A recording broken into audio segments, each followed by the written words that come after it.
for these Dzuses, instead of using a flathead, which most people use, is if you have the flat blade Dzus, they make special tools in the form of a screwdriver or this right here to turn this. Don't be using the flatheads, because that's what destroys that. It slips off, pops the paint and all that. This is the correct tool. Get it on Amazon, eBay, or a million other places. Just type in Dzus tool, flat blade Dzus tool, and you should find something like this.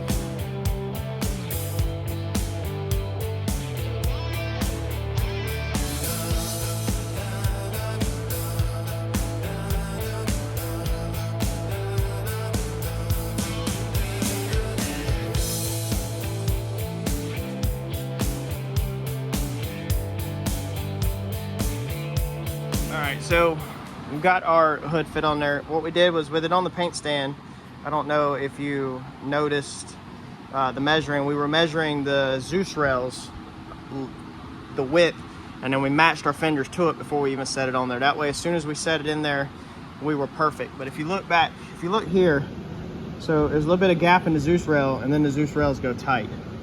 And then up there, you can see the gap in the Dzus rail. There's a huge gap, okay?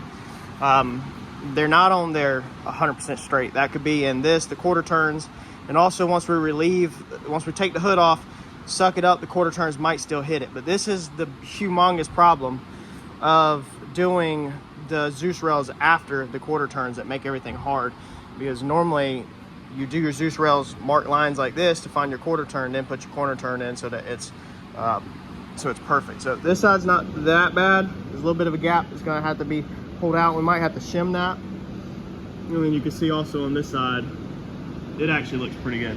So the only one that looks bad is that corner up there right now. But again, once we relieve, take these quarter turns off, take the hood up, straighten it back out, put it back on, everything might be good. This is where I need my Clecos, waiting for the wife to bring them from the house, because all the good race car stuff is at the house. But I stuck a rivet in there like that. I can't get the rivet gun in there, so I need to throw some Clecos in that so that I can take the hood off and then hit some up there with some Clecos also. So I'm gonna be at a standstill on this until the wife shows up with my Clecos.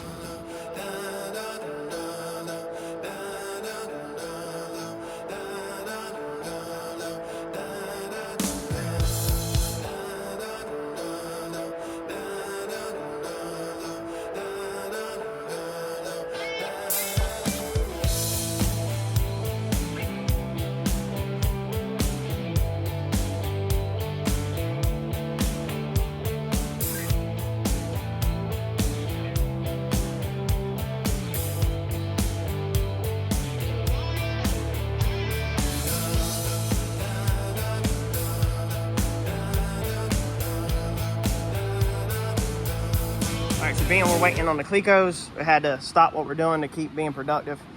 This one actually already pretty good. Now, fun fact about this car is Uncle Mike hit me up last night on the channel. Uncle Mike actually built this car.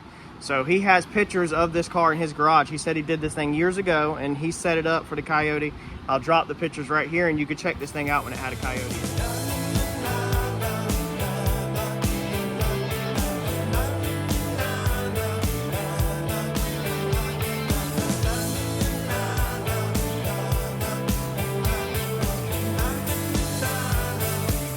Mike originally did that. That was pretty cool if you've seen them pictures.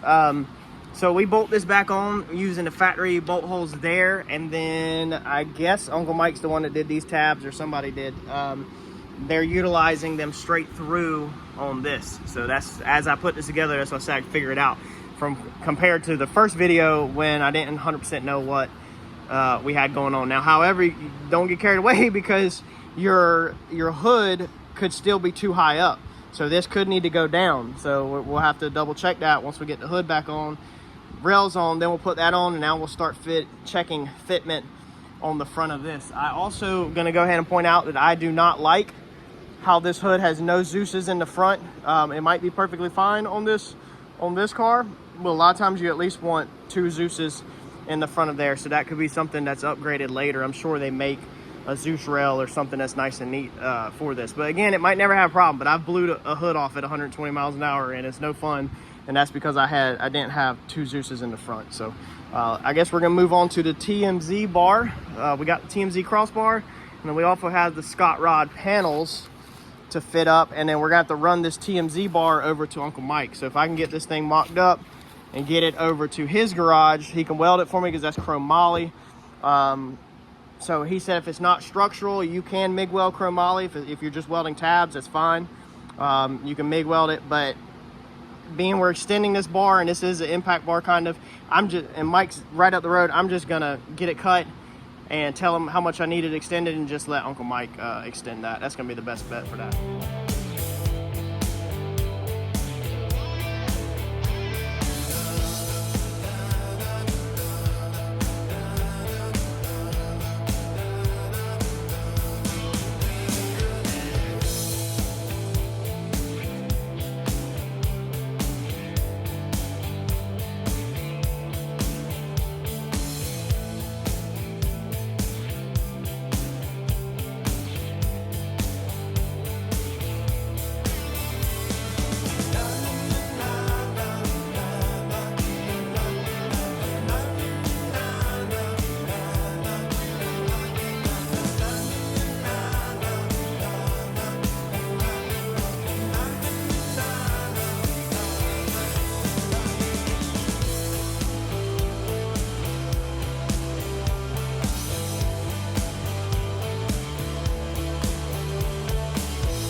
Alright, so being we don't TIG chromoly here at the shop, we got to run this to Uncle Mike. We had to get our measurement. You can literally cut this and put this back together. So if you cut it and then turn it in, it'll touch. Like you could turn in, but then your bars are not crooked, and we needed to widen it. We don't want to change the curvature of it or anything. So I've got all my planes straight across it. I've got straight across that where everything lines back up on them pieces. I've got pretty close to freaking 90 on the frame rail. We can adjust that when we go to weld it. That's the mock-up. That was a little tricky to get that one done because there's a million different curves, but that's 5/8. It needs to be added to that for whatever reason. I don't know why these frame rails are wider than this bar. So I'll drop this off of Mike, get 5/8 added to that, and then we should be good to go on that. And then after he has that welded, then we'll do that. He'll put this in a fixture. He'll put this on his table and he'll square everything out before he adds that 5/8 to make sure all his stuff is back straight also.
if you notice in the time lapse, we went from the bottom of the car with a light in there.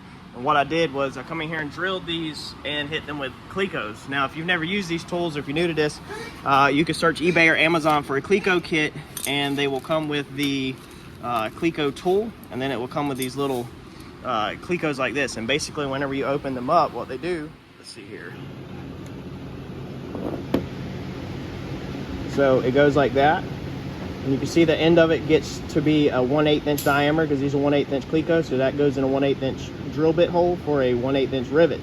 And then as you release the Cleco, it opens up, spreads it, and it will lock it into that groove, and that's what holds it. If you're trying to do fab work and you don't have Clecos, you need to stop right now and order some off eBay or Amazon, and I'll try to tag in this video and get you set up on a Cleco kit that you can get sent straight to your door, and will work excellent for you. So now we're going to take, and one at a time, actually we're going to leave the Clecos in. We're going to go to the other ones, the other holes that are not done, and we're going to work on getting rivets in these. Be a little bit tight, but we're going to work on getting rivets in all these. Then we'll pull our Clecos out last, and then we will take the hole that the Cleco's in, it's already 1/8. We'll put the rivets in, and then we'll be good to go. Like I said, we're kind of working backwards, because normally you'll take a spacer block. So normally when you fit a hood, I have videos on fitting a hood, you have to trim some up front. So the little tiny piece that you trim out, you'll use as a spacer block to get this flush, and you'll just set your rails where you want them. And then you can set the hood up there, transfer the lines to the rails. Like I have whole videos on how to do Dzus rails if you search the channel. But if you notice stuff like this right here, so you see how I fit my whole finger in here basically on this one, because this one is set back. And then if you go over here to this side, that's flush. So there's nothing I can do about that, because whoever installed them Dzuses into that hood, I bet if I pulled a tape measure, I bet they're not the same. Even a tape measure. 1.25 inches, roughly. Inch. So that's how it's off. So I can't do nothing about that. I can't fix that now, because the obviously you'd have to do fiberglass work, all kinds of crazy work. But I have to, that's why I said we're kind of working backwards, because I'm having to fit the hood and the Dzuses to the car instead of doing it the opposite way. So let's get this riveted up.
So got all these pieces riveted on.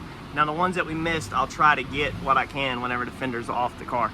But we got enough on now that before we touch anything, we're gonna go ahead and fit our hood on to make sure that nothing has moved, even though now it's pretty locked in. So it is what it is. And then we'll be taking the fenders off. One thing to note is with your Dzus rails, the end is really close to flush. There's nothing you can do with that like that. That gap right there, it drops so fast, curves on the end of these cars, that the Dzus rails are not 100% fit perfect. So there's just nothing you can do with that. You just got to kind of make it the best you can. And these things are not going to be perfect. I mean, we shoot for perfection here as much as I can when I'm putting together a car, all the way down to my gaps, everything. But fiberglass part, aftermarket parts, dude, you're just not going to get so close. Another very important and nice detail that I do, that you could do to anything that you're fitting up on the whole entire car front to back, is when everything is where you want it. So I have very precise measurements on these fenders right now. Okay, 49 3/16, 49 3/16. This front end is perfect right now. So therefore I have drilled 1/8 inch holes right here, and on the back bolt 1/8 inch hole right there. Okay, same thing on that side over there. So what this will allow is you can either use Clecos, which they're over there, or you can use a finishing nail or a pick and anything. And whenever you go put this back together, you'll literally take your Cleco, put it in just like that. That's gonna align the fender so it's perfect. So before we bolt this fender on, we will Cleco this fender in, and then we will put our bolts in, because the bolts have play. They got play. So you'll be continuous. If you accidentally get that fender too far that way, if you accidentally get it too far this way, this way, this way, anyway, your Dzuses are not gonna line up correctly. So you got to have something, if you want a professional job, that is going to have a reference point that has 0 play. Now, when I built my Comet, if I was building this car from scratch, what I would have done is probably bolted, or I would have drilled new holes probably that had 0 play, tab that had 0 play, and then when I got everything right, I would have welded the tab and then cut and finished it. That way there was 0 play. That's how my front end is on my Comet, and I could take it on and off really fast because there's absolutely 0 adjustment. So everything has to go back in a very precise hole. But factory stuff like that up there, this will do the exact same thing. Let's put the hood back on. All right, so all that's back on with extreme difficulties. These, I can't preach enough that these Dzus tabs, they suck. They suck really bad. You can't hardly push down any pressure on them, and you hardly have no leverage to turn them without they're popping out. The Allen head ones are where it's at. These could be easily changed, run a razor blade around these right here to relieve any clear coat that's built up, drill these out and put new ones in. It should be good to go as long as it's the exact size ones. Now these are extremely way too tight. These springs are too tight. So when I take this apart, I'm gonna have to collapse the spring a little, and I'll show you that here in a second. I don't have the professional tool to collapse the spring with. I use a pair of channel locks, but that's how it is. Dude, this thing's looking freaking good. But absolute nightmare to put these things in because of how tight they are right now and how there's no leverage.